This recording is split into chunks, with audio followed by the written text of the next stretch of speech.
Hey everybody, it's Chris and Tony back for another TigerSox review. Hi. We're glad to have Tony back from Italia. Yeah. And I talk it like this now. you're talking like this. Now he's Tony. Used to be Tony, now he's Tony. Yeah. So, And I have an urge suddenly to climb in and out of heights. gotcha. Yeah. And I'll And jump on I have turtles. suspenders. I could be Luigi. Jump on But turtles and I'm going to send them. take a few moments to let Tony tell you about what it's like in trying to find a beer I didn't know we were in gonna do Italy. this. I know, but I'm on the spot now. you are in the spot, and obviously, you don't have to pontificate, for Yeah. minutes and minutes and minutes. But just tell the good people, for those who are out there who might be planning a trip to Italy, what it's like, at least in the region of Venice, Florence, trying to find a decent Yeah, beer. Venice. First of all, Venice is an amazing city. Breathtaking, gorgeous. The food, amazing. The sights, amazing. The history, amazing. The wine, amazing. So plenty of things to rave about and go on about. Beer isn't their thing, and that really surprised me for one reason because of how close Italy is to Germany.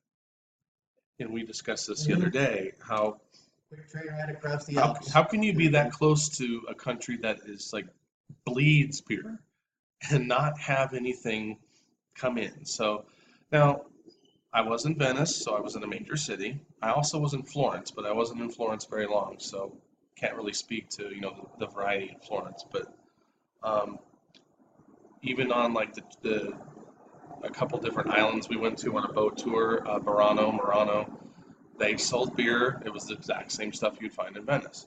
Um, I think I tried 7 different beers there. I don't want to name them all because I'd have to pull up my picture album on my phone, and waste most of our 15 minutes doing that. But none of them, to my palate, I mean, you know, I mean, it just was surprising how little offering variety there was. Everything kind of fell under the same umbrella. I saw no stouts. I saw no porters. I saw no browns. I saw no IPAs, which didn't really surprise me. Um, Several styles that just were completely and totally absent. And that's what kind of blew my mind. I found one blonde, I found one Pilsner, everything else was a farmhouse Saison, uh, Belgium contraption, and there was just everything was so similar. It was just really boring to drink beer there. And the selection, like I said, was just like the styles, just half the styles weren't even represented. So, I knew it was bad when he wrote me and said the best beer that he'd had was a blonde. Considering right, that was the best I had. I rarely, I'm looking up here at the Quaffon blonde that Chris sent us.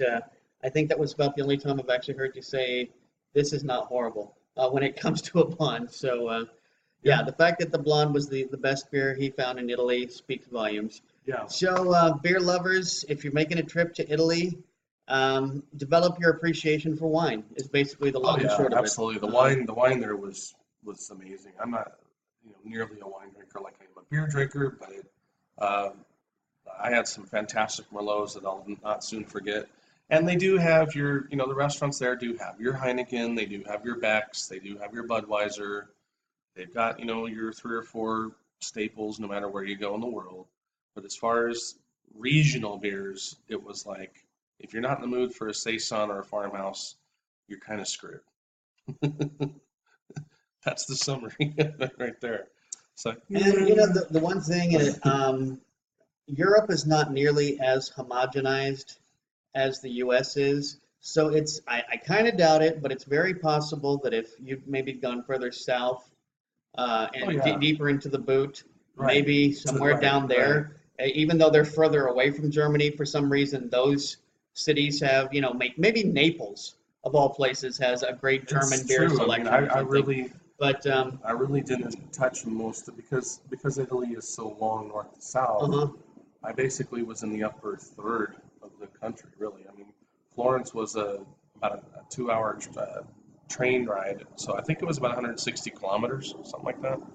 So yeah, we didn't really go very far south into Italy, but again, we were close to Germany, and I was really surprised by that. But we have a beer So review today. to Don't make worry, we're not going so to make up for that, because Tony experienced such a Such a nice such young a beer man. desert. He said he would never again refer to Vegas as I a beer will. desert, but he will. He I'm will. back. The day will I'm come. back. I will. Yeah.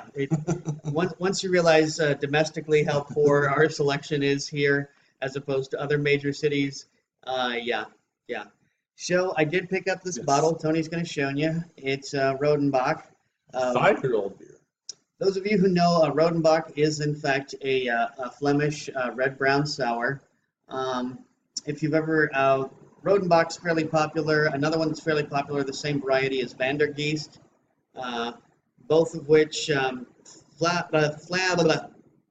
Flemish and Flanders red-brown sour ales tend to actually be a little more tart than sour.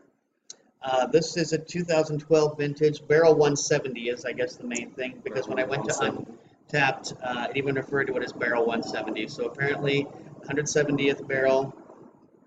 They aged differently. This, as I said, is a 2012 vintage, so I'm guessing it was a 5-year release sort of thing. When I did go to Untapped, it does say this is out of production, which stands to reason. It's from 2012. You can't make 2012 anymore. Right. Has a 7.0 ABV, It does. and you can see it has a cork It does. up top. Because it is a gift, we're not going to discuss what it costs. Suffice to say, it's not going to make it on one of the special selections for price. This is something you want to get for a friend Yeah. who's worth the time and trouble. Oh. So, And this did win the World Beer Cup 2014 gold medal. Little logo right there. So there you have it. overall score, let's see, 'cause you can still pop this open as but 4 of my Untapped friends had reviewed this, and among those 4, we were, Oh, it smells fantastic. among those Very 4, much like, I'm sorry, go ahead. it was, the overall cumulative score was 4.84 No way. out of 5. Wow. And the cumulative score for everybody who's ever checked in on this beer was 4.19. Wow. So, and it That was, is really high. I want to say it was just shy of 9,000 cumulative scores. So That's to impressive. still get a 4.19 among that many people, that says quite a bit. 4.8 Yeah, for the four friends. So. On the nose, you know what that smells like? That smells exactly, to me, smells exactly like Stony Brook Red, the Barrel Room collection from Sam Adams. Oh, yeah. Yeah. This smells almost exactly the same. I'm going to say, I mean, I'm sure it's going to taste better, but honestly, the first notes that I get, vinegar is the first thing that comes to mind. Yes. Which isn't altogether surprising for it has a wine. Flanders red. Yeah. Yes, yeah, it does have that a winey. very pronounced wine aroma. I love the smell because. And I'm getting some little orange. Are you getting some? Yeah. Yeah. A little orange, Yes. a little bit of vinegar. Maybe like a darker orange, like a blood. Yeah, or a Let's get the pour like on. that. Don't be foamy. Yeah. Thank you. Please don't be foamy. Please don't be all foam. This is a special occasion, I guess you could say. A little out of character for me. I forgot to check and see what Mud Shark's glass. glass you're actually supposed to use for a Flanders red. But Tony did have a couple of goblets. I said let's use goblets. Let's go goblets. You can see that's kind of apropos because we're a couple days away from Halloween as we're filming this. True. So goblet. Yeah. Goblets. Think goblet. Yeah. Here, you okay. Consume that All right, one. I'll take that. And we've Mud we got Shark's the Mud glass, Shark it's and the glass. Creek Geeks. Got some Creek news for you as we wrap this up. Hashtags the Creek Geeks LV. And then Yes. Tony's gonna hip you to the information about their They have an anniversary party coming up here in less than 3 weeks. 18. 18 Tanea's going to years. be old enough to vote. And also a new beer release in a can, which he loves cans. Monsoon IPA Monsoon will soon be in cans.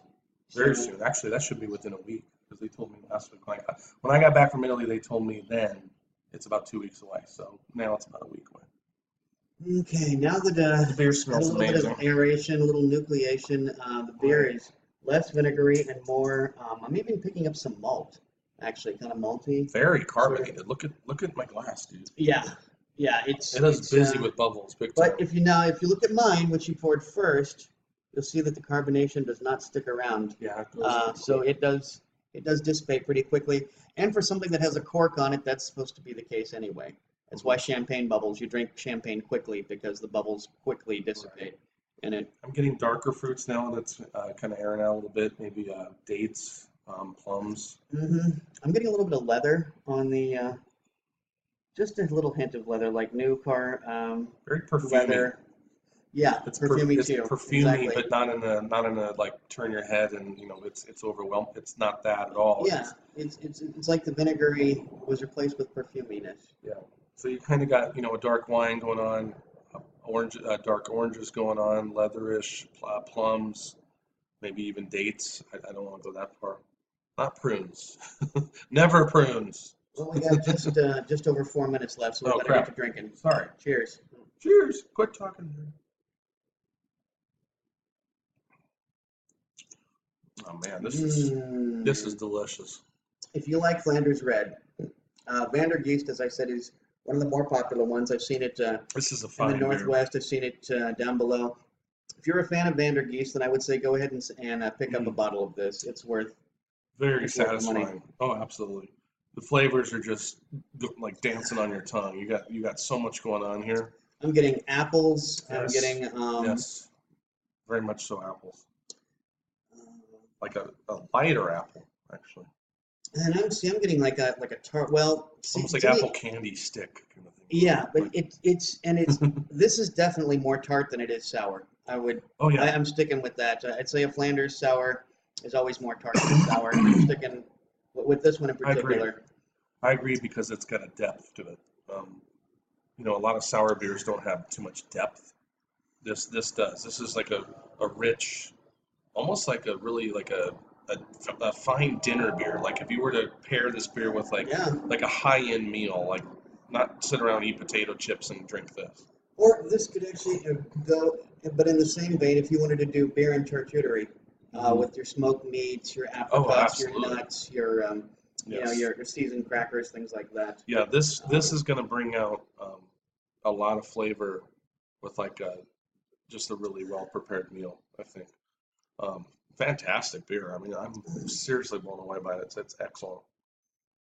And the aging isn't like, abundant either. I'm not getting too much of that wood, like when you. Not getting too much of the wood, but I am getting a mellowness that could only come from aging. That I'm getting. I meant more for of sure. the actual presence of that woodiness. That's true. You're not tasting the barrel. You're not right. tasting the barrel. That's for Yeah, sure. that takes a back seat. I'm almost even getting a little vanilla right now. A little bit. The longer it goes, and now I'm getting a little bit of pear. Yeah, it's a along busy with the beer. apple. It is. But it's excellent. And with each sip, you get a little bit more, a little something different. Totally. Yeah. Very complex beer, great beer. Rodenbach, obviously, they're almost the. I believe they make a Rauch beer as well, but Ooh, they do? they're kind of That's one of my favorite known for their styles. Flanders Red. And now I don't know. I because it's difficult to keep track of everybody. I don't think Rodenbach is corporate, but I do think they have a corporate distributor here in America. You can't fault foreign beers for hooking up with a corporate distributor in America. Same with They Kirin. have to, right. Kirin gets lumped in with corporate beers. Kirin's doing the best they can trying to get American distribution. So, and actually, they're a hard-working bunch of brewers over there. I saw a documentary on them not long ago. Rodenbach, if you are corporate, that's too bad because this is a great beer. But It's fantastic. I would score it probably 4.25. honestly, 4.25. I'm going to give it a 4.75. This is just about perfect as far as I'm concerned. Nice. Don't hear that. This very is often. definitely one of the. I see we've got less than a minute left. 40 seconds. It is worth your while. It is the 2012 vintage. Obviously, the bottles are not going to be there forever, so pick it up. If they come out with the 2011 vintage next year, something where they're, or 2013 where they're doing every 5 years. But Time behind it. this is definitely worthwhile, and it is out of production. It does cost a little extra, but go ahead out there and grab it. So until next time, drink good beer. Go ahead and break the bank doing it. Yeah. Cheers. It's almost holiday time, so treat yourself. Exactly. Later, everybody.